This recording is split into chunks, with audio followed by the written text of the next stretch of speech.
Okay, welcome to our EU Future Talk. We warmly welcome our audience on YouTube and, of course, our today's panelists. My name is Isabel Dagatz, and this is my colleague Daniela Geschwind. We are university assistants from the University of Vienna, working for the European Law Department, and we are happy to host today's EU Future Talk entitled EU Competition Law versus Sports Associations, Who Wins the Battle? And the EU Future Talks are a format in which we university assistants talk about current EU law topics with guests from academia and also practice. And today our online audience can once again ask questions on YouTube, and we will happily include them during the discussion or maybe after during a Q&A at the end of the session. But we would also like to ask you, if you post questions, then ideally also include the name of the panelist to whom it is addressed. Also, a warm welcome from my side. So let us quickly introduce you to today's topic. The importance of sport and competition law is more topical than ever.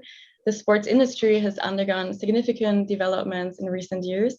A well-known example is the idea of creating a European Super League in football. The opinion of Advocate General Rantos of the European Court of Justice in this case, as well as for the International Skating Union decisions, was published only in December. Such plans divide the sports world since, on the one hand, there are monopolists that potentially abuse their dominant position, whereas on the other hand, a balance is sought to protect the European sports model and its integrity. The conflict of interest arising therefrom raises many questions that we would like to discuss tonight with our speakers.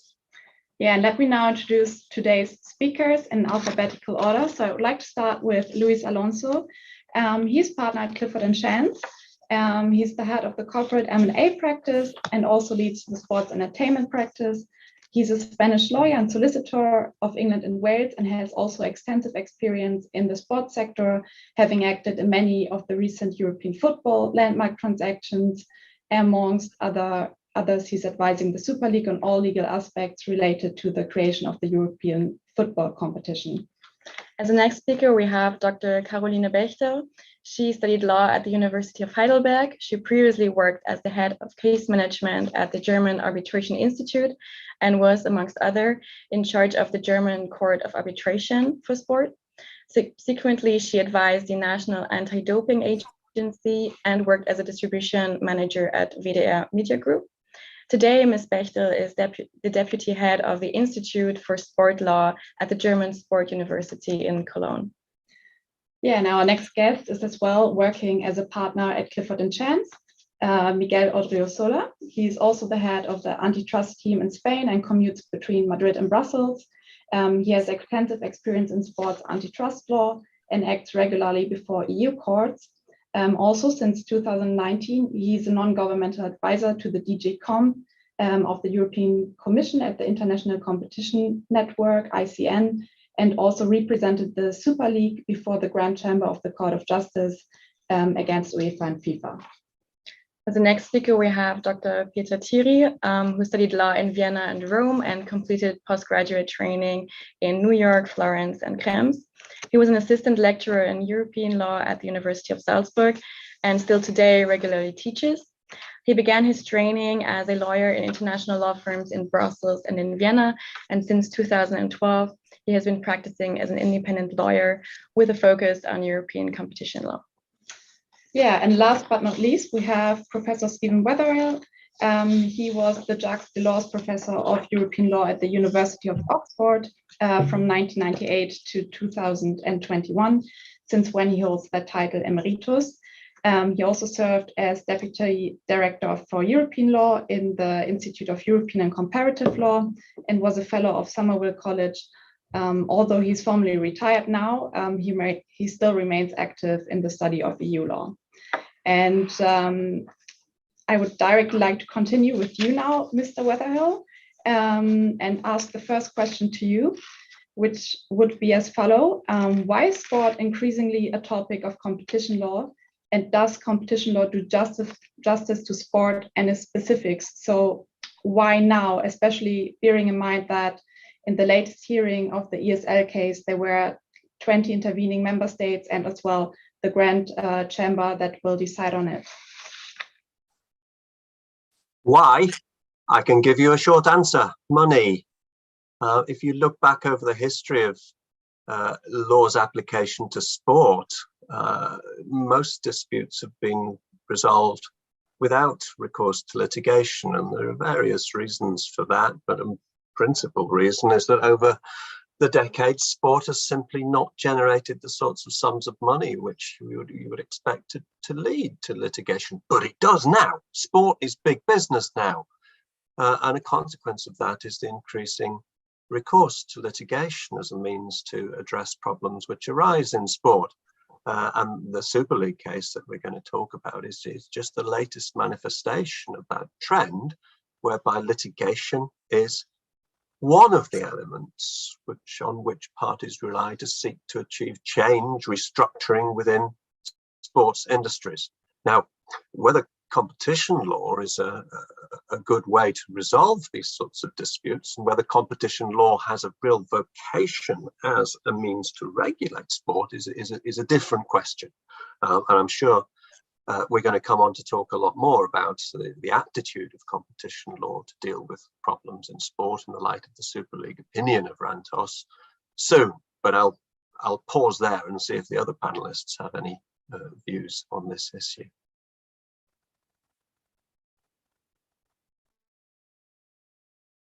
Does anyone want to comment on what Professor Wetherill has just said? Yeah. Can you hear us now? Yes, we do. Okay, sorry. No, I mean, I hear what I said, but I kind of disagree, because this is not just about money at all, because if this is about money, projects like this would have evolved many years ago. Actually, if we go to the history, it is unquestionable that football as an industry, because this is how it is called, not by the Super League, but by Mr. Seferin, Mr. Tebas, and everyone, as an industry, has always been an activity, let's say, from an economic perspective, more important than other sports like basketball. And basketballs evolved in this direction more than 20 years ago in Europe. So surprisingly, activities that, let's say, are less important from a monetary perspective took this step towards new models more than 20 years ago. No? So it cannot be as simple as football, because of money, now is taking this step. No? There are a number of reasons that the promoters of the Super League believe that have caused this situation today. And someone could question whether the current system, football system, European model system is broken. No?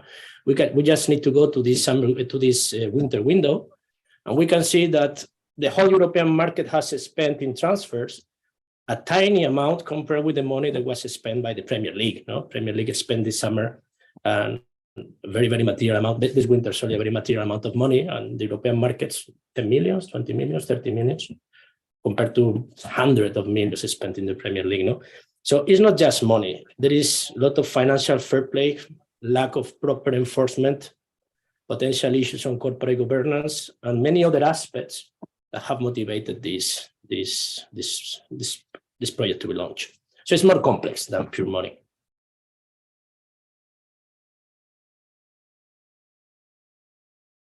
Speaking of money, we know that sport nowadays has a significant economic activity, and Article 165 of the Treaty on the Functioning of the European Union emphasizes the special social character of that economic activity, which may justify indeed a difference in treatment. So Articles 101 and 102 TFEU are general in their application and apply to any economic activity. So does this significant economic activity outweigh the special nature of sport, or do you think can it still be justified by this special social character? And more specifically, is the sport focus shifted to the background by the economic activities of sports associations? And if yes, wouldn't they fall within the more general provisions, again, of competition law? Maybe you, Mr. Thierry, could give us an insight. Well, you've packed quite a lot of aspects into that one question. I'm struggling to untangle them a little bit, but let me just come back to what was just said. Of course, I think Professor Wetherill really hit it very well when he said that the source of all this litigation is money, and nevertheless, all the problems that might arise in the organization that we're discussing, and that you have, in the ESU cases, brought to surface, they all relate to the economic function of the game. So they relate to the money that's in the game. So it all comes back to that one reason that Professor Weatherill pointed out so aptly, I think. So I think I very much agree with that. But that's also the reason why we even talk about applying competition law to that sports, because they generate, they are considered an economic activity. They generate turnover, and they are about money. If they wouldn't be about money, we wouldn't talk about competition law in the first place. So that is necessarily related. What comes into the picture in the cases that we're discussing is that unlike other fields of economic activity that we know, the treaty talks about specific reasons, a special nature of sports that need to be taken, additionally need to be taken into consideration, need to be considered when applying the competition rules. So that makes the whole issue of sports so interesting. And what I find considerably intriguing is that we're not talking about big money sports, if I may phrase the term like that, like football. We're also talking about minor sports of minor economic interest, like skating, ice skating, things like that. I wouldn't see the big money in that, but still they are subject to competition law cases. So that's all interesting. I'm sure I haven't answered any of your questions, but I hope I could at least bring my first views into the discussion. So I really agree with the Weatherill's finding that it's ultimately is about money, even though there might be broken structures and everything, but we need to fix them in order to make the money generating function of the football leagues working well for everybody. That's the point. Well, thank you very much. Is maybe anyone wants to add something? Sure, I'll add. I mean, the question in a way is sport special? Is there something about sport that is special that makes it different from other sectors? And the truth is that the Court of Justice has been applying the context for each sector in every case. So for instance, in the insurance sector and the agricultural sector, competition law has always been applied in a special way, and the same for sport. So that even though we've never had any treaty provision regarding sport in the treaty, the court has been handling the special characteristic of sport, which is it has global ambitions. There is a cooperation amongst the teams that is needed in order for the whole system to work. So there are certain characteristics which make sport special, but they've always been applied. What's interesting now is that, of course, in the Ranto's opinion, is the issue of whether Article 165 has added anything to that kind of special characteristic. And here, really, when one looks at the Ranto's opinion in the Super League case, one is surprised at the amount of detail he reads into Article 165. Because if you look at the history of Article 165, it was an attempt by the organizations like UEFA and sport governing bodies to really try to insulate sport and protect their own autonomy. That's what they tried to do in the makings of Article 165 at the beginning. So in the 1998, 1999, those were the lobbying efforts. But then the member states at the end decided really not to go that way. And for instance, this is quite clearly made clear in the white paper from the European Commission on Sport from 2007. And so all these kind of attempts by the sport governing bodies to kind of insulate sport and obtain greater autonomy by introducing something in the treaty failed. And now suddenly, and the wording is really vague. So basically, the wording there's no added value in the wording when compared to the way the court has been treating this in the past.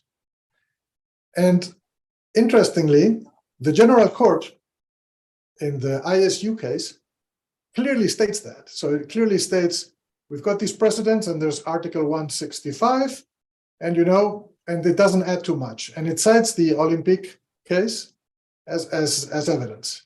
And then Advocate General Rantos turns this whole thing around, cites the same case with the General Court cited in the opposite sense, to say that 165 kind of that these ambitions from the governing bodies from the 1998 and 1999, which failed, they've come to life again in the Rantos opinion, no? As if sport was special in the way they have always wanted it to be special, which was this idea of a European sport model that really is completely. On this particular point, you just mentioned something that it was also mentioned by you, Isabel, which is European sport model. Where is that in the treaty? Where? It's not in the treaty, but it's in the case law. Article 165 talks about the European dimension of sports. In no place of the treaties, it is declared to be a single European model of sport.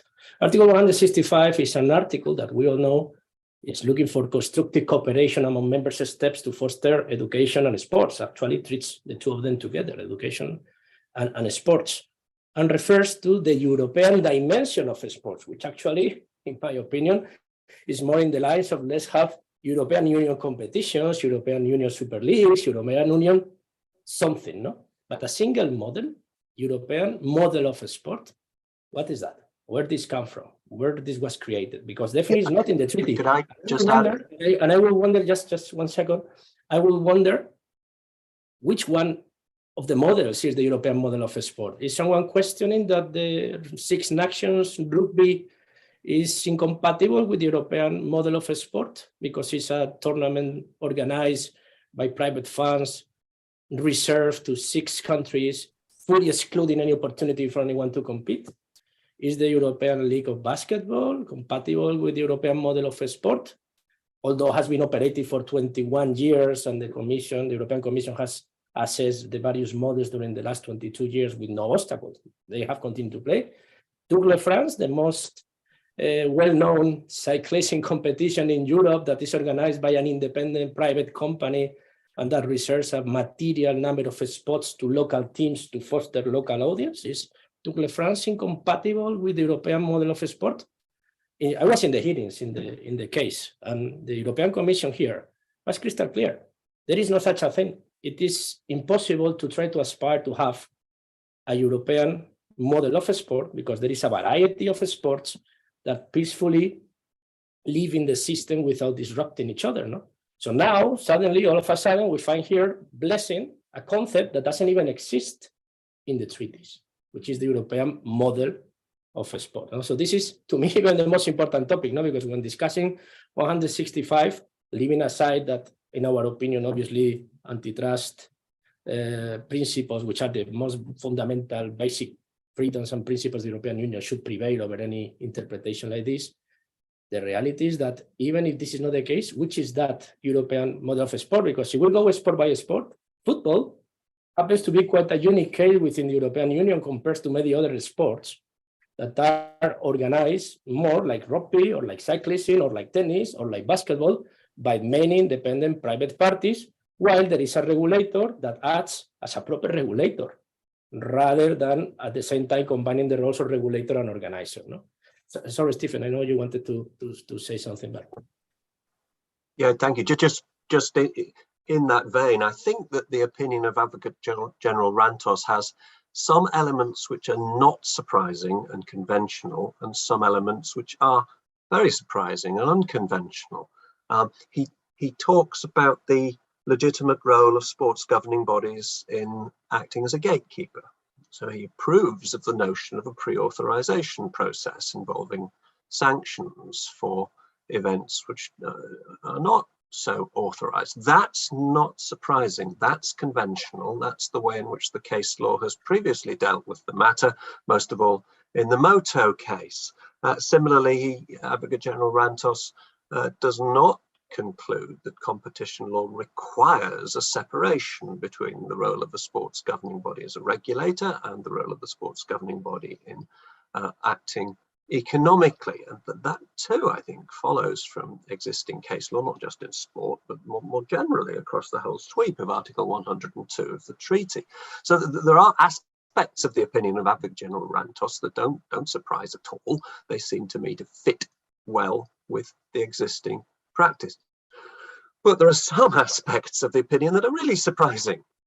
Most of all, that he uses Article 165 in such a concrete way in order to interpret Article 101 and 102 in the light of sporting specificity. Now, there's nothing surprising about the idea that Article 165 plays part in the interpretation of primary treaty law.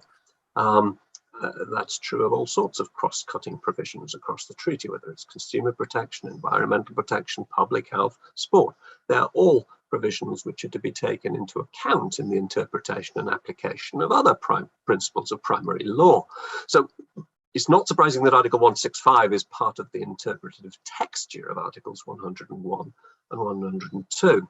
What is surprising is just how concrete Advocate General Rantos's conclusions are about what Article 165 dictates. And if you look at his argument in paragraph 29 of his opinion, he cites a raft of soft law instruments which refer to the European model of sport. And then in the next paragraph, paragraph 30 of the opinion, he leaps to make the claim that the European model of sport has constitutional recognition as a matter of primary law, and he attributes three particular characteristics to that European model of sport: the pyramid structure, open leagues, and financial solidarity.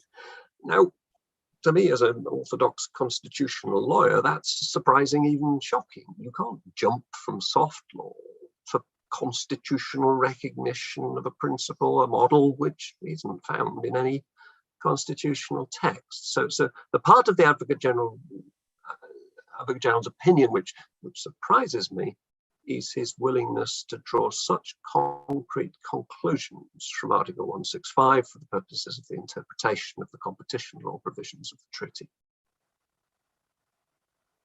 A question that, sorry? No, just a small comment. We do agree with you on the views on Article 165 and the assessment.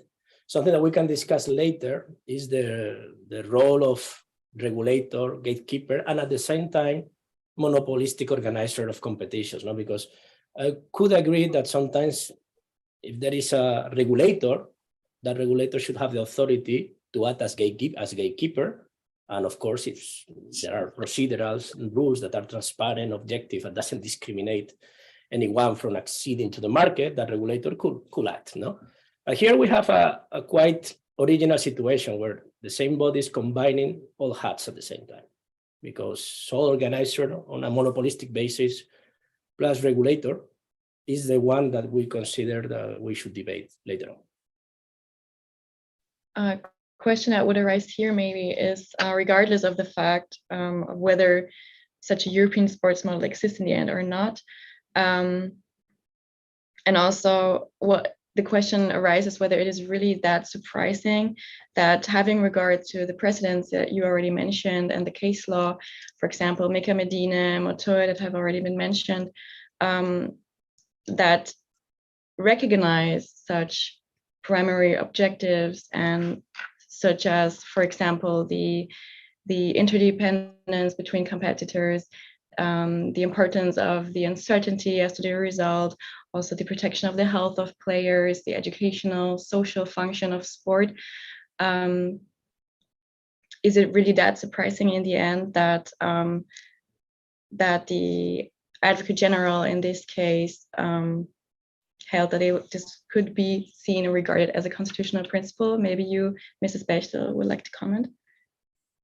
Yeah, thank you very much for giving me the floor. This was exactly one point that I wanted to mention as well, because this recognition as a constitutional or the constitutional recognition of this European sports model is all the more surprising as it recognizes rules that are issued by private bodies into the national and international law, and then recognizes even as a constitutional law. So this was very surprising to me as well, that in this this was enhanced that way, and that it was such a big point in the opinion of the Attorney General. Yeah, so I completely agree with Stephen Wetherill in that point, and yeah, it was quite a strong surprise. Let me just introduce a question to all of us here, maybe in the discussion. What are our points, our opinions on whether this, let's say, leaving out the argument, the constitutional argument with newly found European sports model, let's put it that way, leaving that argument out, would that necessarily change the outcome before the Court of Justice to the backdrop of the case law that we already have in these cases? The court has found, in many cases, be it the objective justification in Article 102 or under Article 113, following the tests that it established, of course, in the previous case law. I don't see how the outcome of Advocate General's opinion would not be achievable without relying so heavily on this European sports model that we all, I think, agree is not of constitutional nature and cannot be necessarily found in Article 165. So I think it could well be that the court finds, even without relying on Article 165, that the outcome would be the same as that of General Ranter's opinion.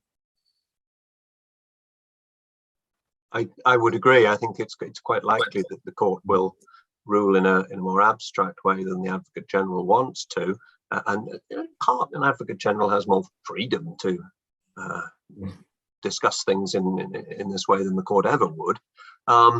So it's quite possible that the court will decide the case in line with Advocate General Rantos's approach by stressing the gatekeeping function of the governing body and the need to protect the integrity of the sport, which was the phrase that the General Court used in the International Skating Union case. The court would not need to endorse the concrete notion of the European model of sport that the Advocate General proposes. And I'd be rather surprised if the court did endorse that concrete understanding of the European model of sport as a constitutionally recognized principle. When I read paragraphs 30, 31 of Advocate General Rantos's opinion, talking about the pyramid structure, the need for open leagues, the need for financial solidarity, the preservation of the Einplatzprinzip, it feels as if I'm reading a quasi-legislative text, not an interpretation of competition law, and that's where I get surprised. But if I may, just to give a bit of context and background, I would like to go one step back and to put on the table what is under discussion, because it is not under discussion whether UEFA should be the regulator of football, or how doping rules should be controlled, or how the health of sportsmen should be taken care of. No, what is under discussion is that there are two Spanish companies that are interested in creating a football tournament in the European Union. One is composed by clubs, by another one is not even formed by clubs. It's anyone that is willing to be able to engage in an activity which is not regulated in the European Union, which is organizing football tournaments. As anyone organized rugby tournaments, or as anyone organized today tennis tournaments on any other sports. And from the perspective of A22, which is the promoter of the Super League, they found themselves in a situation which is quite tricky, which is, we would like to launch new competitions in Europe. We, of course, need European clubs to play. And apparently there are some rules enacted by UEFA, where basically it said that all clubs need to work forever on an exclusive basis with UEFA.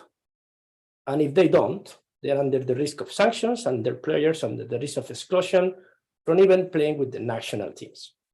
So basically, there is a kind of reserve of activity by UEFA. And what is UEFA? Because if I go now to the street and I jump in and I stop people on the street, what do you think is UEFA and FIFA? Some people could even think they're kind of states or official institutions, and they're not. They are private associations under Swiss law, self-governed, that create their own rules, like the ones in this call today. We can create today an association anywhere. We enact our own rules, and we're very successful. And in 70 years, we have a very powerful activity, but it's nothing else than that. No? With a governance structure, corporate governance structure, where there is 55 federations controlling UEFA, an absolute majority of members outside of the European Union. Out of those 55, only 27 represent federations located in member states. There is 28 that can be considered foreigners to the European Union from both sides. So we have the situation where if this goes in this direction, a Spanish or a European Union citizen willing to do an activity in the European Union that is not regulated will be subject to obtaining a prior approval from a Swiss private association controlled by a majority of members which are not sitting within the European Union, despite not being any laws treating football like agriculture or like any other sector where you could establish certain reservations of activity. This is what we're discussing, no? Because there is a lot of mixtures about, you mentioned before, doping or health. This is not. We're talking about this pure activity. And what's the reason, and this is an open question, what's the reason for a Spanish company willing to organize a football competition not being able to do it, or being only able to do it if they obtain the approval from a Swiss private association not even controlled by European Union members, which has not got any reservation from any laws in the European Union? By the way, sports is not a regulated activity in the European Union and is not even subject to potential regulations. So what's the logic behind that? And my other question to the panel is, why is football different? Under what laws, treaties, or common sense makes football different than basketball, tennis, cyclism, rugby, or any other sport? And the best example is basketball, because there is a super league of basketball operating since years 2000, founded by a company created in Barcelona, that the European Commission has been able to assess and monitor during 22 years.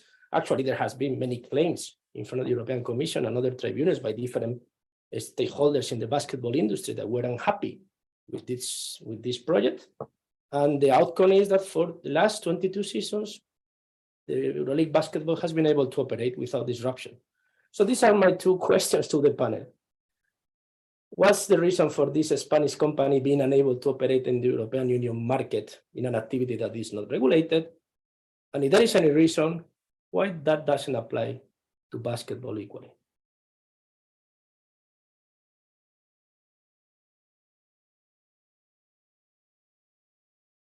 I take this silence as positive because there is no reason.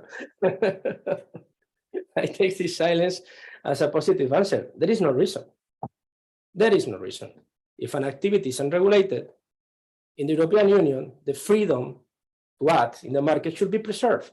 And if someone goes and crosses any red line, the European Union laws have already all the tools required to take the action that potential breach by anyone should require, particularly the European Commission at the European level. No? So the European Union has already the tools to protect the European market from breaches of antitrust regulations. Who is UEFA to monitor the satisfaction of antitrust rules in Europe?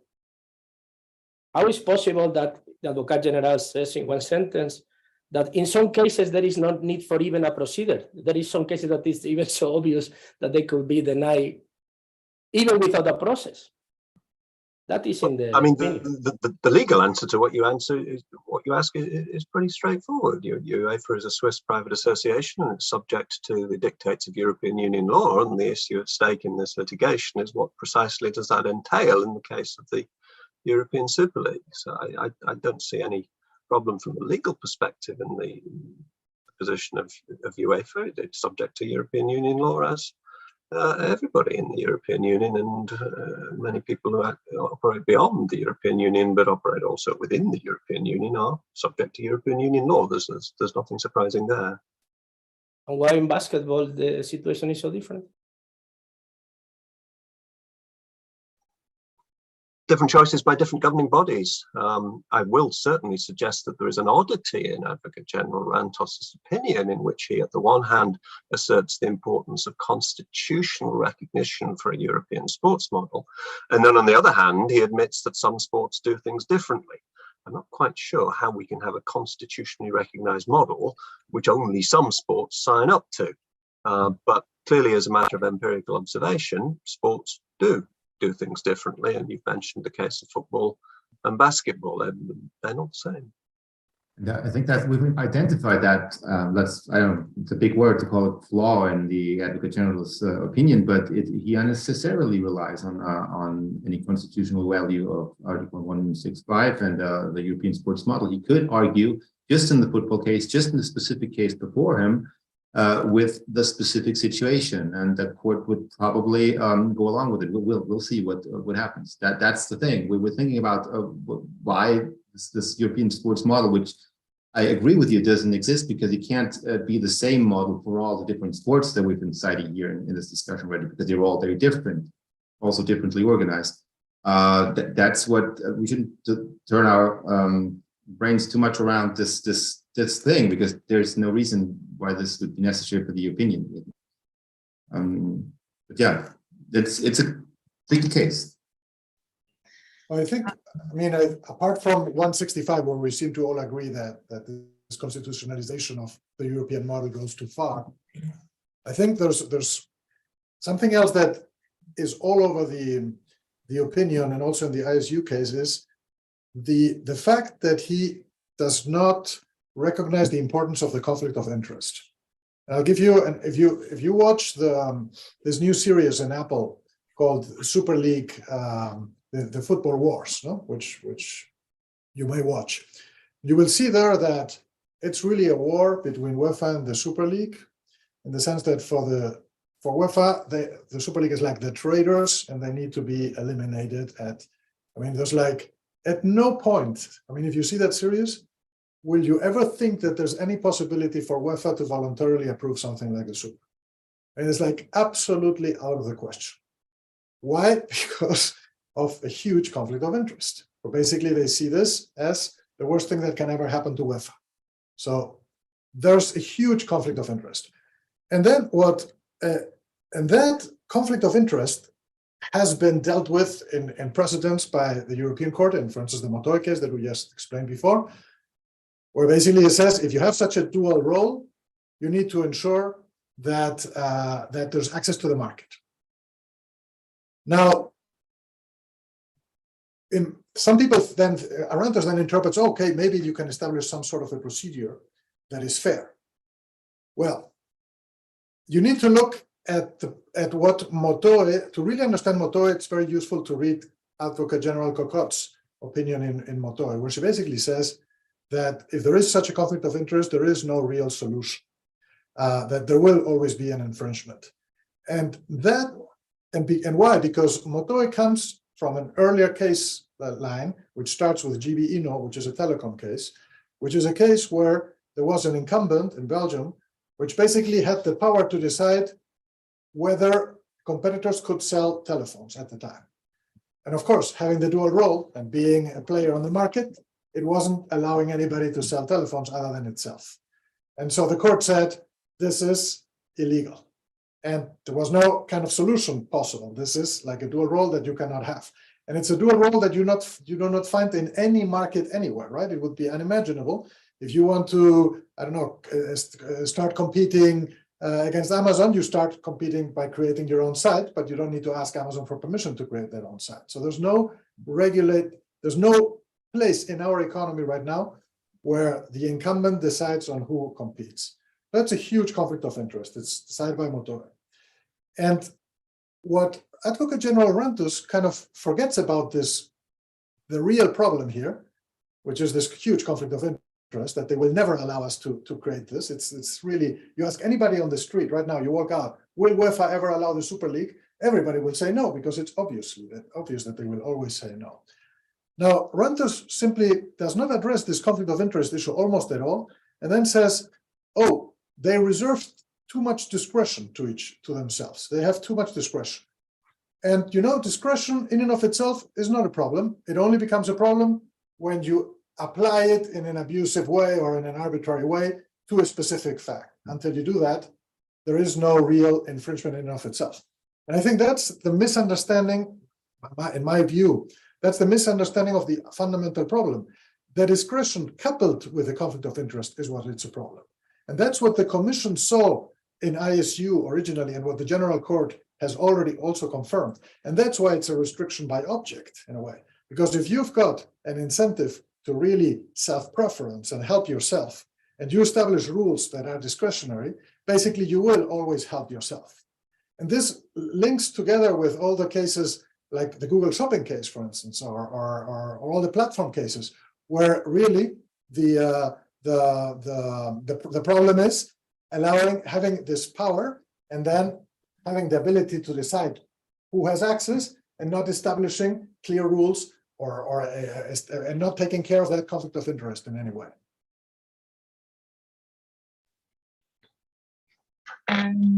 Mr. Alonso, before you mentioned that they would always be stuck in the in the UEFA, so they would never be able to leave. But factually, isn't it like that the clubs participating in the ESL are not prevented from setting up and organizing their own competition outside the ecosystem of FIFA and UEFA, and thus also their approval is only required insofar as the clubs want to remain affiliated to UEFA and continue to participate in the competitions organized by it. So legally, the founding of an alternative league is therefore possible, but factually, it's not. Like, what do you think about that? We need to separate a couple of things here. No? I mean, first, we need to distinguish and separate domestic competitions from international competitions, no? Because the Super League clubs have always have the intention to continue participating in the domestic competitions. So Spanish clubs want to continue playing La Liga, Italian clubs want to continue playing Calcio, their local cups, and they never aspire to stop competing at domestic level. This is just at international level. The Super League was their way to compete at international level instead of playing the European or competitions organized by UEFA. So it wouldn't be a problem for them to stop playing UEFA competitions if they can continue playing their domestic tournaments. What is happening is that UEFA, in this process, is packaging everything together. Either you belong to the entire pyramid or not. So they're basically told, and actually this is something that Ranto said, you can leave the entire system, but you cannot continue in the system in the manner you wish. And to us, it's quite surprising, no? Because I'm convinced that La Liga or Calcio will, of course, prefer all these clubs to continue playing locally and that they have a different international competition rather than they are forced to leave. That is what Ranto seems to suggest, no? But to your question about whether legal is possible for them to exit, the answer is depends. What exit means. If exit means that I'm going to be able to peacefully prepare in the market my new competition by organizing the future roster, selling broadcasting rights, looking for sponsors, and taking 1, 2, 3 years, whatever it takes to organize and build this new house before we exit the current house we are in, that's not a problem. The problem comes when, by the simple idea of putting on the table between two clubs, would you mind exploring a potential alternative? The following day, the day after, you can find yourself excluded automatically of competition, losing your players, as some states even mentioned in the hearings, with sanctions. You are not given the opportunity to build an alternative while you are taken out of the market. And for these clubs, being excluded of their day-to-day activity immediately, and not to mention if they were unable to compete for 1, 2 years, means massive losses, potential bankruptcy. No? All these clubs have balance sheets adjusted to the incomes they make every year, the expenses they make every year. You get clubs not being able to play at any level for 1, 2 seasons. This is a financial disaster. So technically speaking, this is just an artificial barrier to prevent them from exiting the system. If there is really the willingness to allow clubs to exit the system, they should be able to prepare their future while they continue to compete. And once they're ready to jump to a new structure, a new competition, they, of course, will stop playing the existing competition. And this was something that was discussed at the hearings on the basis of the essential facilities. But at the end of the day, even before we get on those details, it's pure common sense. The system that we have today has the aim of avoiding clubs simply willing to consider potential alternatives. Because clubs are scared that by simply participating in potential conversation or really exploring seriously plans, they are automatically expelled from competitions with no access to revenues. And that is financial loss that basically achieves that clubs do not simply want to consider alternatives. No? So when A22 is asking really is to have the capacity to be able to peacefully prepare competitions without clubs being scared to consider alternatives. Can I just come back on both of those points, really? On Miguel was saying, I understand, Miguel, your sense of exasperation, but in your perspective, it is impossible for a sports governing body to operate in this system, in the situation of a conflict of interest. You want to argue that sports governing bodies are inevitably abusing their dominant position as a result of this conflict of interest. And I hear what you're saying, but it's not there in the case law. I mean, you rely on Advocate General Cocotte in Moto, and I understand why, because what she argued in that case is much more favorable to your case than what the court decided, because the court did not decide that a regulatory body in sport may not also have a commercial function. It insisted that there must be procedural obligations placed upon that governing body to ensure that its actions are objective, transparent, subject to review. And I hear what you're saying, that you think that that in practice is not going to happen. But nevertheless, under the current state of the law, it is, as a matter of EU law, acceptable for a governing body to retain this commercial role as long as it meets the procedural obligations, procedural requirements, which are mapped by the court in Moto.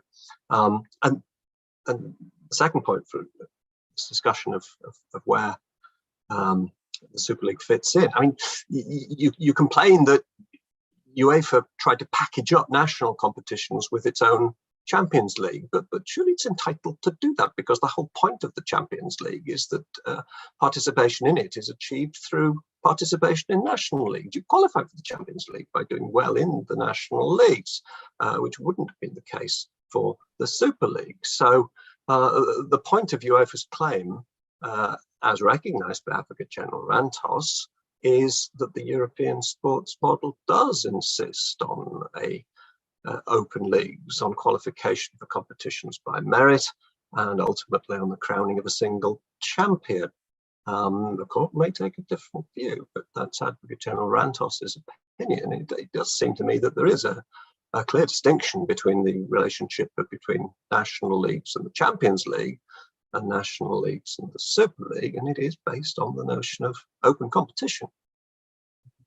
2 points on this. 1 second, Stephen, because you said a few things. And the first one is, I think that we are forgetting one specific point, which is that UEFA didn't have, and I don't think today it has a valid one, but didn't have at all, any procedure to admit competitions. When the Super League is launched, because you just mentioned that there is case law saying that this is potentially compatible if there is procedures that objectively, blah, okay? UEFA didn't happen. When the competition was launched, you can go to UEFA and FIFA website, you will find thousands and thousands of regulations for all kinds of small, tiny details, but you will not find one simple procedure to admit new competitions at all. So the assessment that should be made as of the moment when the competition is launched, which is 18 April 2021, at that moment in time, there is no procedure at all. In the legal case, UEFA has evolved, first simply admitting there is no procedure. Suddenly in the middle of the process, when it was quite shameful not to have any procedure, they show up with one single page called authorization of matches of minor importance, that's the title, is really when I say one page, I mean it. It's actually half. And they present that to the courts as to try to justify that there was actually one procedure.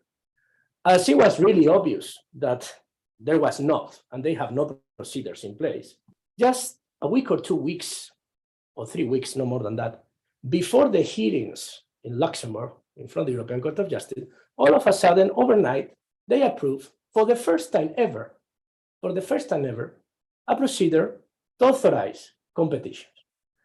I mean, we're happy because it took us 70 years since UEFA was created, but at least 3 weeks before the hearing in Luxembourg, they approved the first procedure to authorize competitions.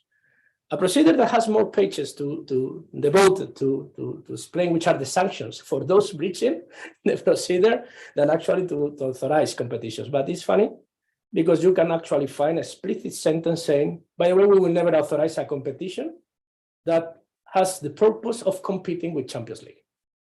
This is the story, no? Because you just mentioned a lot of case law and in the European Union being fine, combining the role of regulator and commercial operator as long as you have procedures and you can be considered respectful gatekeeper in this process. Okay, in this particular case, which is on the table, 70 years without procedures, 6 months justifying that one paper, of course, devoted to something different, was the procedure. And now, just 3 weeks before the hearing, the first procedure ever, which declares we will never authorize something to compete with Champions League. This is the ground, not the theory about what the European Union allows, but this is the particular behavior of this specific regulator. So these are the conducts that needs to be assessed in this case. Sorry. I would like to interfere here, but couldn't, having a look at it from a different perspective, couldn't the European Super League be considered a cartel itself and thereby also a restriction of competition, since the effects would still be that it would harm existing products, so to say the leagues, and also raise the cost for broadcaster? Ms. Bechtel, maybe you could answer this question. Yeah, I mean, I'm happy to start. I mean, first, when Ms. Bechtel, sorry, I would like to ask Ms. Bechtel if she has an opinion on this. Sorry. No, I'll give you the floor if you wish to, because I was just trying to develop some different thoughts to what you said before concerning, like, for example, the basketball league and the other systems that are in place actually. And I don't know exactly the factual backgrounds of those leagues, but principally, I believe that they are based on the same legal system, of course, but there we see that there is the possibility that would, in principle, also exist in the frame of the football sport, but probably there has been some consensual agreement between the sports governing body and the initiator of the league. To be able to put that league in place. So that's just from a legal point of view, that would be a possible explanation why the differences in those systems exist or are possible to be lived on that basis. That was just a point that I was trying to focus on before. And it also is in line with the example that was mentioned concerning the series where the war between UEFA and the Super League is delineated, because war in itself is just the opposite from consensual solution and approval. So you see that maybe it would be possible to have the same systems and the same leagues in football as well, if only there was an agreement or an approval. And that this is not the case is basically due to the fact that that the sport is a special field and is not only ruled by economic aspects. Yeah. So that's just what I wanted to add to what was said before. I would like to just introduce another line of thought that is generally underlying monopolization cases or cases of abuse of a dominant position, which I think the case we're talking about is primarily framed as an abuse of dominance case. And it has been said that UEFA has been in the market, let's say, for more than 70 years or 70 years. And the market has developed under UEFA or by UEFA, probably, and FIFA. So the economic product that football tournaments today are, this multi-billion-dollar business, euro business that it is today, it's not always been like that. So it's been developed as a consequence of the activities of UEFA maybe in the market. And that is something that we generally see in those abuse of dominance cases as a justifying factor. If you are developed a market, if you develop a product yourself, why should you share it, right? As an underlying idea, there need to be strong reasons to share it. And if I understand correctly, what's happening here is just that somebody else wants to do the same with a product that's been developed by UEFA, and that might be one of those underlying economic justifications underlying the whole reasoning in this case, as it does in relation cases. So it's not been in the opinion so explicitly, but I do feel that a lot of what we're talking about, this is the backdrop to, right? If I may just on one football point, this is not legal but football, because you just mentioned, Peter, and that UEFA could be behind the growth of football, no, in the recent years. No? There's a bit of history here, no. I mean, clubs were founded, many of them at the very beginning of the 20th century or even before. Just to think about the Spanish club, I think Barcelona is in 1898 and Real Madrid is 1902, something like that. Domestic competitions, like the Cup, started immediately after the foundation of the clubs. Domestic leagues in 1920s, well before UEFA was created. By the way, now UEFA is packaging the UEFA Champions League with La Liga, despite La Liga was created like 30, 40 years before Champions League was created. And the competition we're talking now, Champions League, was created on the initiative of clubs, particularly Real Madrid, that together with a French newspaper, L'Equipe, promote the creation of an international club competition with the opposition of UEFA. At that point in time, UEFA and FIFA didn't favor this type of things because they were more focused on the national matches. And at club level, it was the private initiative of clubs launching this initiative, particularly again, Real Madrid and L'Equipe. So I will question whether UEFA is behind the growth of football, but for another reason. The ones that are exposed financially to football are the clubs. They are the ones building the stadium. They are the ones with the funds. They are the ones paying the salary. They are the ones running all businesses. And they're the ones running all risks. UEFA cannot go bankrupt. Clubs can. UEFA, as regulator, is acting as any other regulator in any other sports sector, putting rules, and as operator of a competition is not exposed. Puts on the market the broadcasting revenues of a competition, where all the ones investing in that competition being attractive are the clubs, because again, they are the one paying players, stadium, having fans, etc. And they simply are in the middle of the process.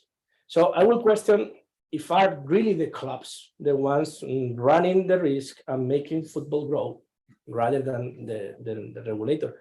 And another point is that let's not forget something, which is what the Super League is trying to achieve with football at European level is as simple as organizing the clubs at European level in the same way they are organized at domestic level. Historically, national competitions like Premier League or La Liga were not, let's say, owned, controlled, and managed by the clubs, but by the national federations. And decades ago, many years ago, clubs at domestic level were able to organize themselves, create their structures, companies or associations, where the clubs participated in the competition, organize their own competition, sell the broadcasting rights, organize themselves in the market, and basically take care of their own business. In the same way that that was achieved many, many years ago. Premier League is not so recent. Premier League, Stephen can tell us, I think it's 90s or 80s, something like that. In the same way, clubs did that at the domestic level. Why clubs cannot organize themselves in the same manner at European level? That's the Super League.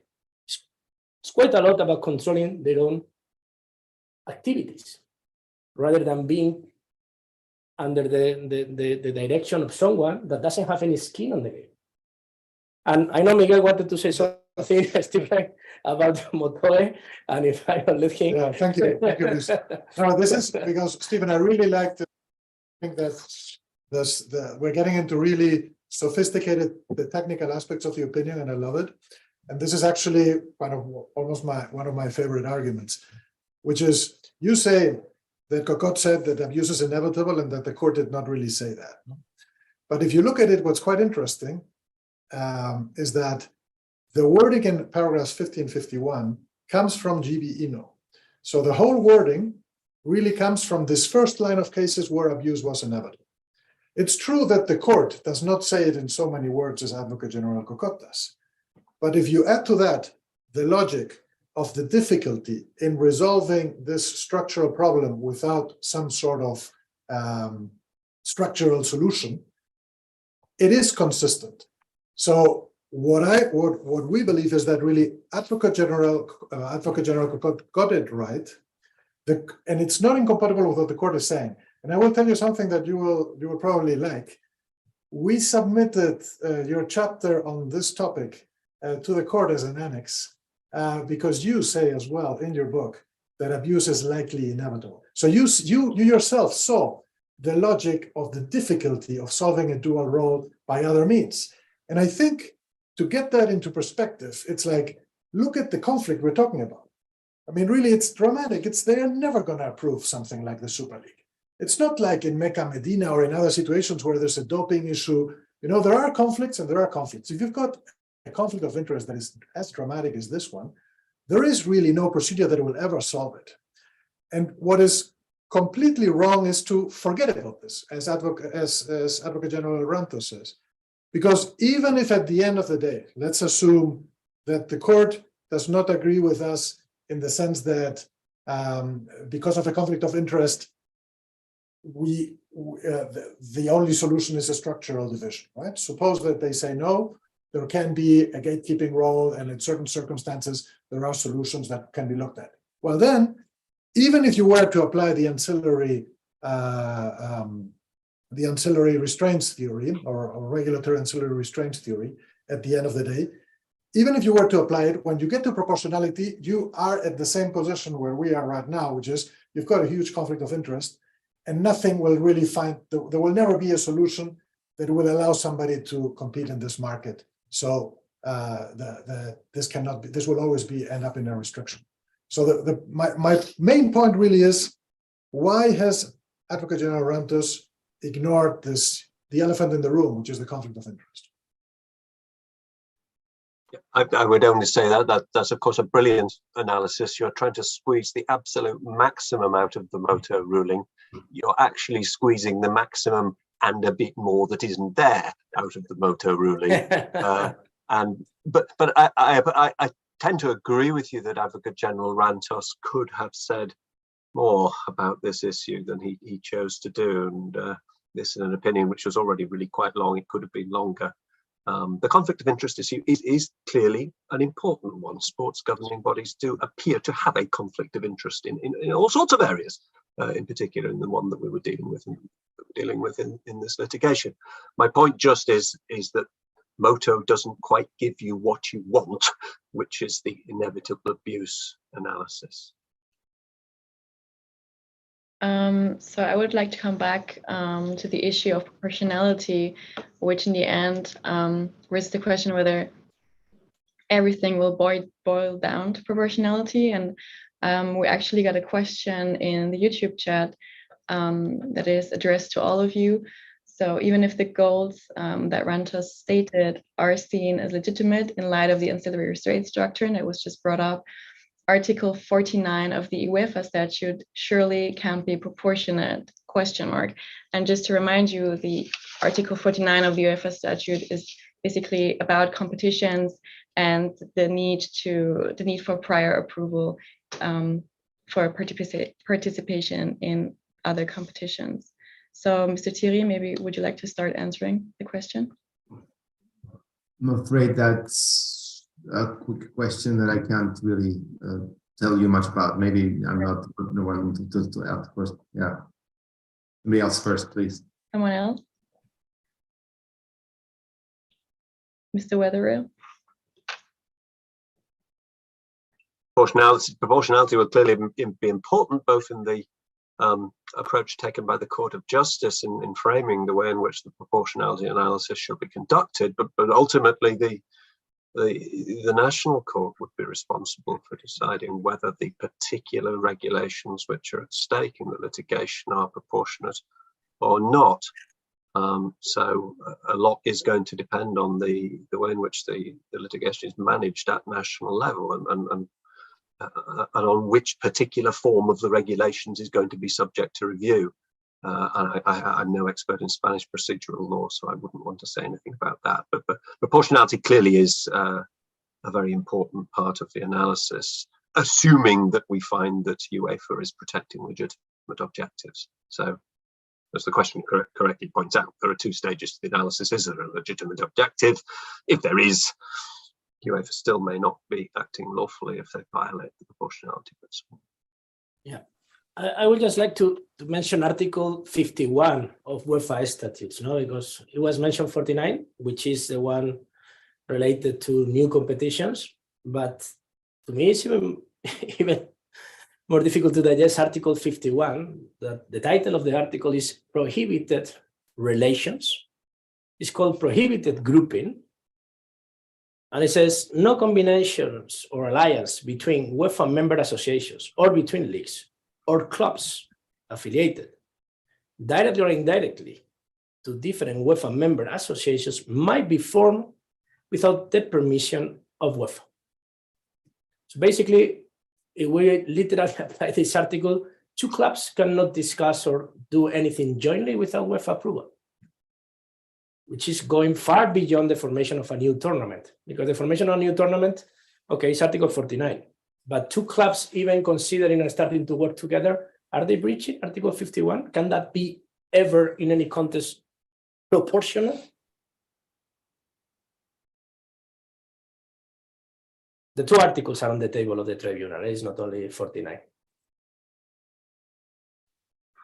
I would like to jump in on that. So what we heard is that sport governing bodies have two roles. They are acting as regulators, but also at the same time as organizers. And I mean, those regulations are set up by themselves, obviously to protect their own legitimate interests.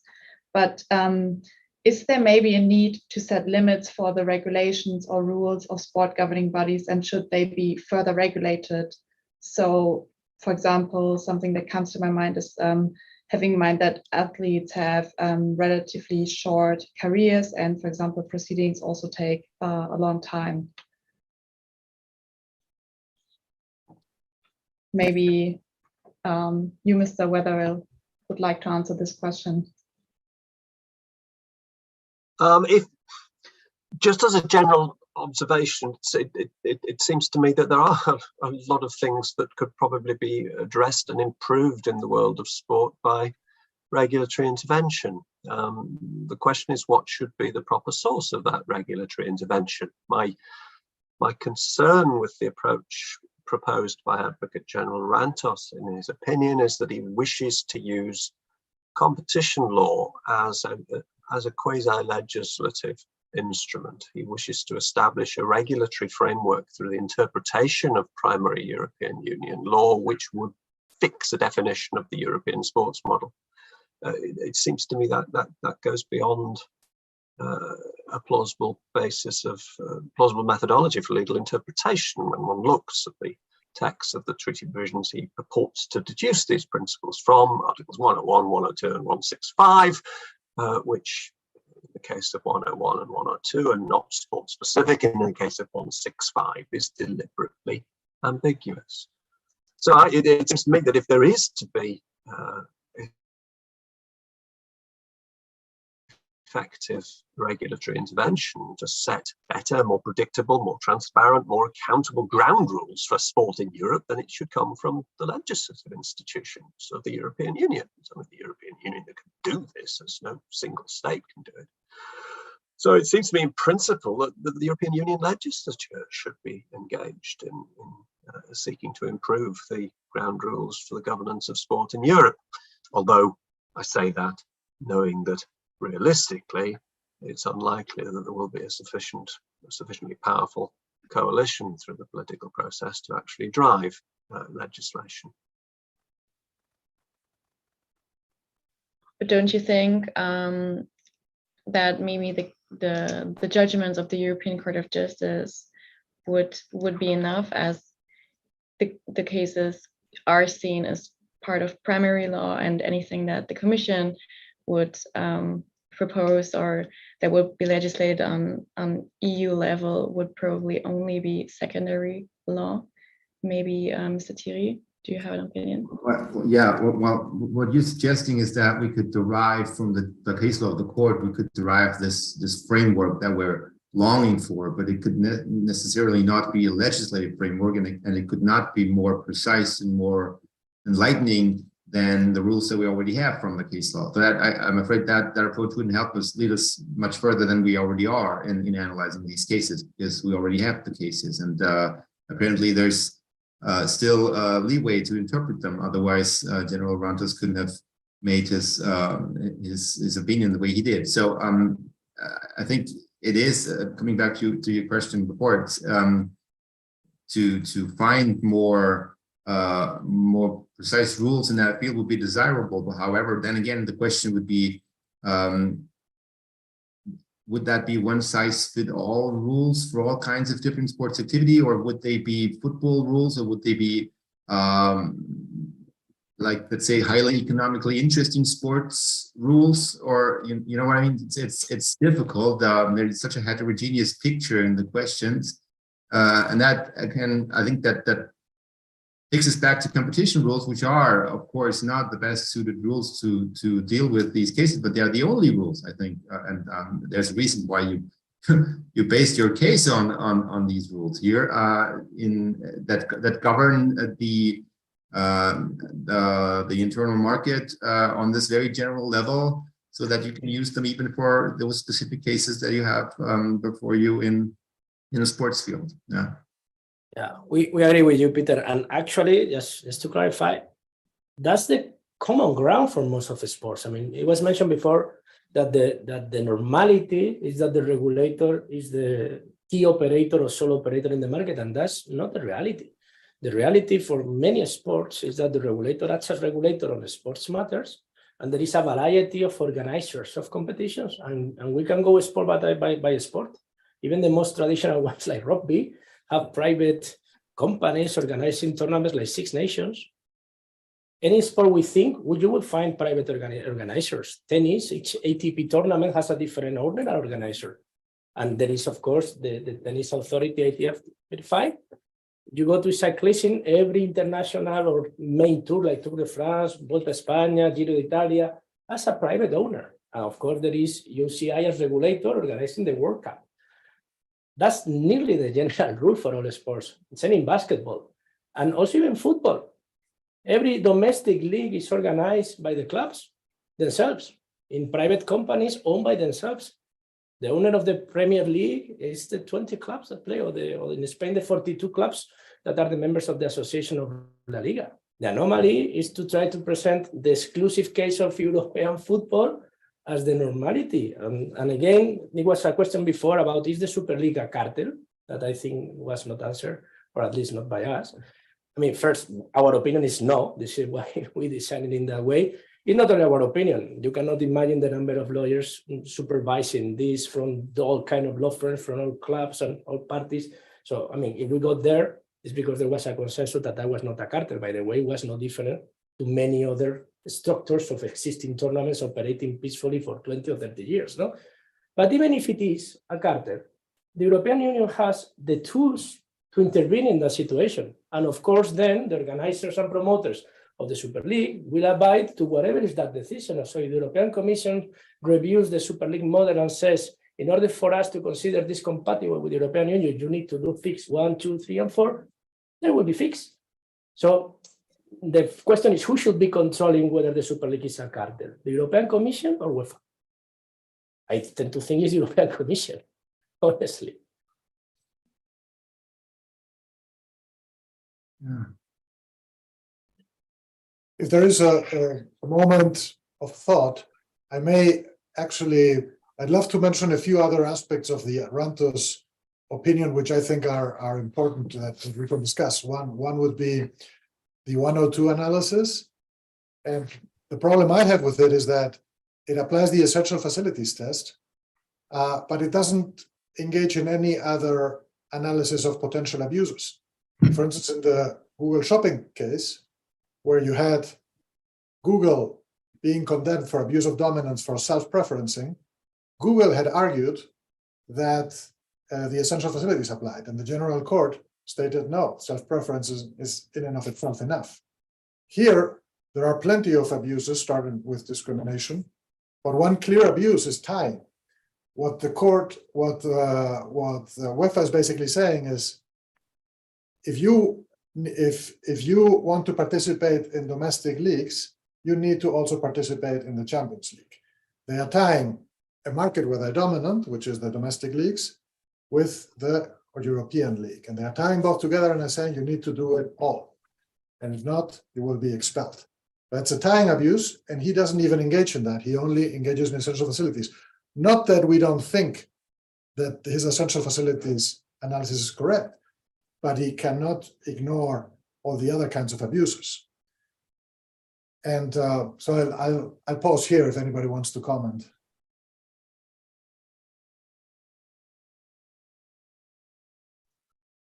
Just that it's exactly his inflated view of the constitutional significance of Article 165 that leads him to that approach. In connection with Article 101, he says that he wants narrow interpretation of the ancillary restraints doctrine so as to preserve the vitality of Article 101, but he then adopts a very inflated view of the legitimate objectives pursued by UEFA. And I think it's a similar story for Article 102. As you've mentioned, one could have envisaged a much more elaborate discussion of potential abuses under Article 102, but he doesn't want to explore that aspect because he is persuaded that Article 165 goes so far in effect in immunizing UEFA from the allegation of abuse. That's a brilliant comment. I'll return the brilliant, because in a way, we are answering at the beginning of this presentation.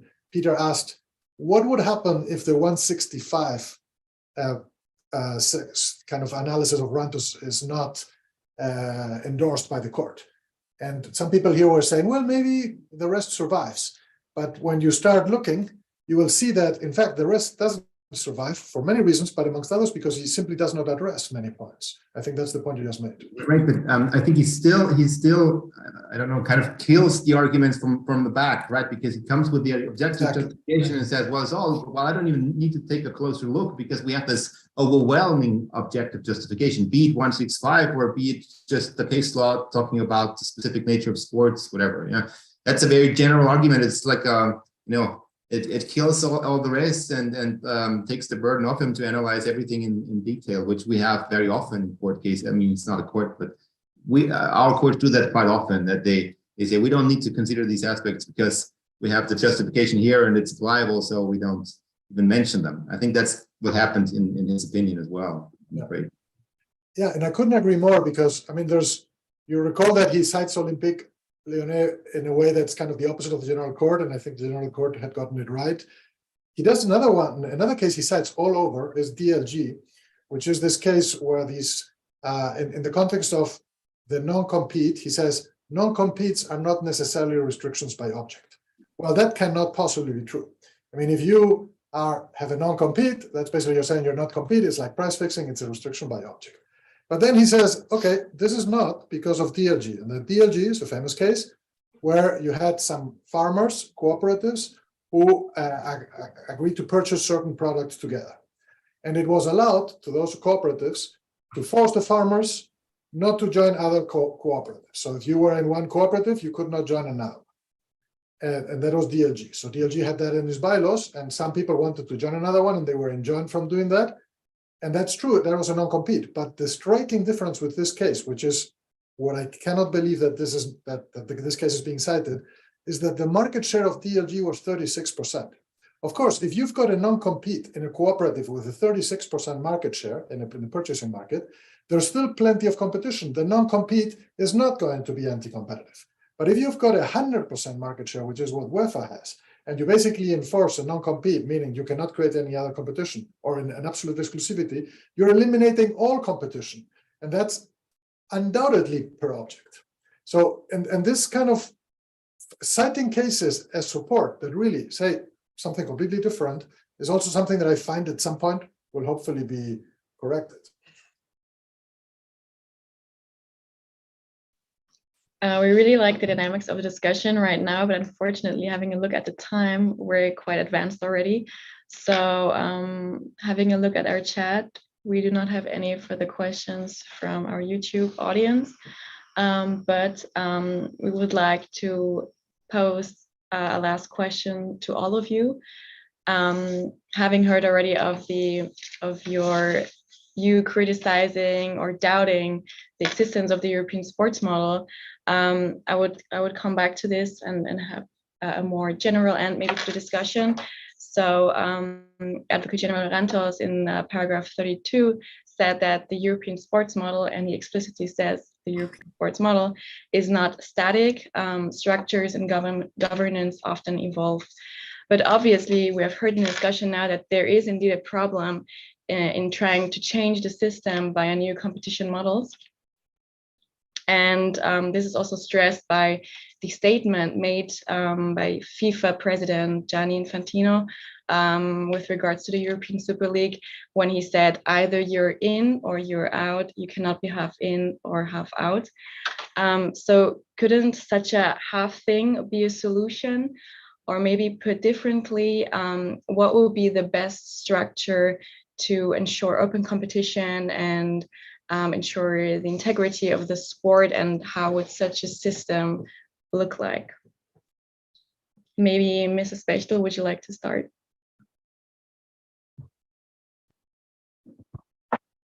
Yeah, thank you. That's a very interesting question. As I was wondering as well, what he meant by that when he said European sports model is not static. So maybe it's what has already been mentioned, that there are existing and there are differences between the sport disciplines already existing, but yeah, we have to keep in mind what the European sports model aims at in general. So if we just assume that the European sports model is governed by the principle of the pyramid structure and the one place principle, this is not arbitrary, but it has the aim to have a harmonized sport activity in one sports discipline, and therefore at least it seems to me to have a legitimate aim it pursues. And well, then the question is, of course, how do you enforce this, or how can you balance different positions that are contrary to this model that stands behind this European sports model, or the principles that stands behind the European sports models. And this balance seems to me to be the very difficult point to find, and which raises all the questions that we have been discussing here today. Yeah, if I may, just a question. No, I mean, leaving aside that obviously you can imagine that in my personal view and our view, is that sport is not a regulated sector. It's another activity within the European Union. We have competition rules, we have European Commission, we have domestic competition authorities, and that should be basically the governing structure of this activity like any other. Let me just ask on the one place thing, because you just mentioned the one place principle, which is something key for the sports pyramid. I wonder if that is really a principle, or this is the way has been organized by UEFA and by FIFA in terms of organizing their own corporate governance. Because what means one place? What's the meaning of that? Because to me, one place means that there is one place, which is the executive committee of the regulator, where the markets are split. Split normally by federations. Not always, because when it comes to domestic competitions like the Premier League, there are two federations combined, the English and the Welsh Federation combined. And basically, discretionarily, it is decided that for the weekends, which is a very important portion of the calendar for football events, you have to play exclusively with football clubs belonging to the region that you have been allocated by UEFA. In other words, what they are doing is splitting the markets where you can operate during the weekends. If you are a Spanish club, it's not so bad. You have 45 million population, potential broadcasters on a strong team, so you can grow.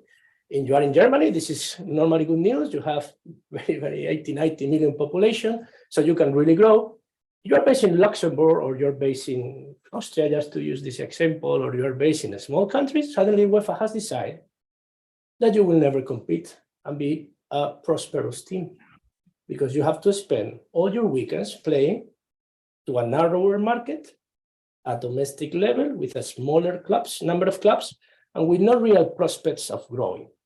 So this market is this distribution of geographies done by UEFA in this one place scheme, at the end results that in, I don't know, 80–90% of the European Union countries, it's going to be nearly impossible for clubs to be competitive at European football level, because they are attached to their domestic market during the weekends. I guess that from an antitrust perspective, and I am not the expert, as you know, on this has an assessment. But the reality is that they are distributing markets based on the discretionary decision of the executive committee of UEFA. Because again, when some markets have to be merged, like the Welsh and the English, they have been merged. Premier League is played both by teams from Wales and from England. However, what's the reason for that? What's the explanation for that being good for the sports? What's the advantage for Luxembourg or for Austria or for? Well, I'm not an expert on these football markets. Definitely, you are much more than I am. But isn't there a historical reason behind that? That football grew out of national, football fans also have their national fan bases they attach to. Traditionally, probably not so much anymore, but it grew out of this, very nationalist feelings, the allegiance to your regional and national teams, and maybe that's a structure that's just it has historical reasons. I don't think I agree with you, Peter, but fans are free to choose. If fans do not like that idea, clubs are not obliged to participate in this initiative. What it is critical here is why this is being prohibited. We are not, from the Super League, no club is forced to join Super League, no fan is forced to love Super League. But I understand that competition rules are about protecting innovative ideas so that someone can disrupt into the market, put some new alternatives on the table, and if fans dislike this new approach because they prefer to continue with the traditional system, this simply will not succeed. But and Peter, I would add to that, I totally agree it's historical. But the fact that it's historical doesn't mean that it is right. There's this famous Munich judgment by Munich in Taekwondo case where they allowed the second federation of Taekwondo in a region in Germany. And there they said, in German, they said, or in English, the fact that it was always like that doesn't mean that that's the right way. No? And this, I think, is a good finish, almost a nice finish here. It's like, really, we are dealing with structures that have evolved for historical reasons, but that doesn't give them any legitimacy. What's the difference between the Bosman case and this? Because a Bosman case, we were talking at players at individual level. For historical reason, a Belgian team used to have 9, 10, 11 players from Belgium, and the same for every country. And the European Union, particularly the European Court of Justice, considered that the European Union means really a union, and means that someone from the Netherlands should have the same right to play in Spain than a Spanish person, and the other way around.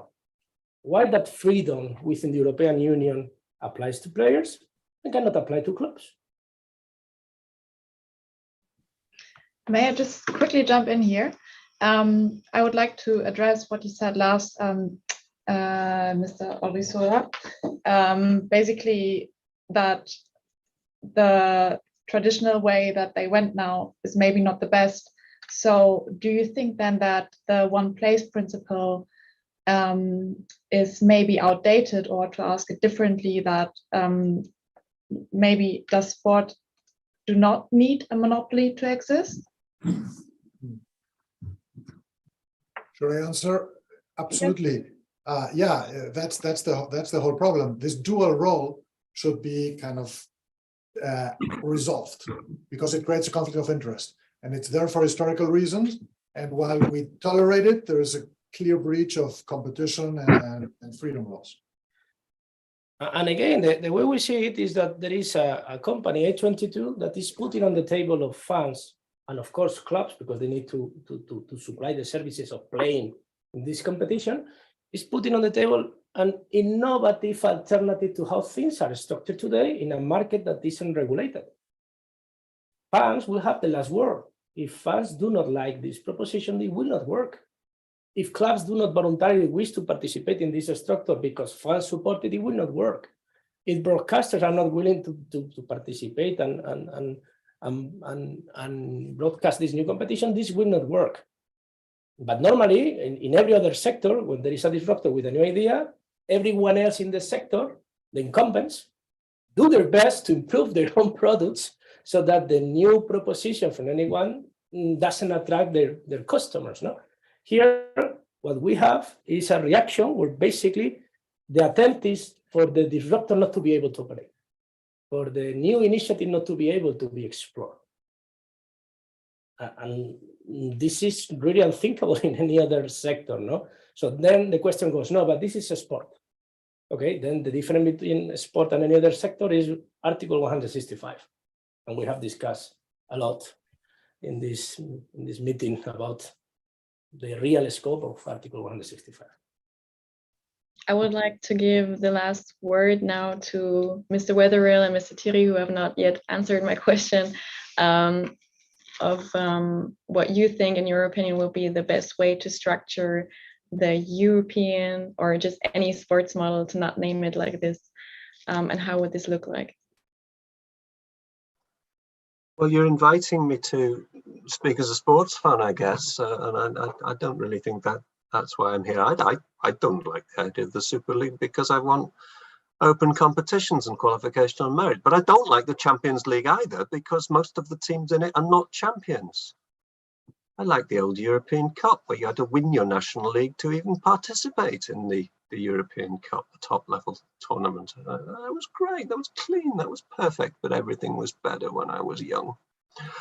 As a lawyer, I just conclude by saying that how things are now doesn't mean that they are going to stay the same forever. They can be changed, but that doesn't mean that how things are now are unlawful. And a lot of what we've been talking about today are policy issues, notions for changing European sport, which are perfectly plausible and perfectly worth advancing and discussing. But actually using competition law to rule things unlawful is a much narrower process. And I think one needs to be cautious in using competition law to solve the economic and commercial and political and cultural questions which surround the current state of European football governance. Yeah.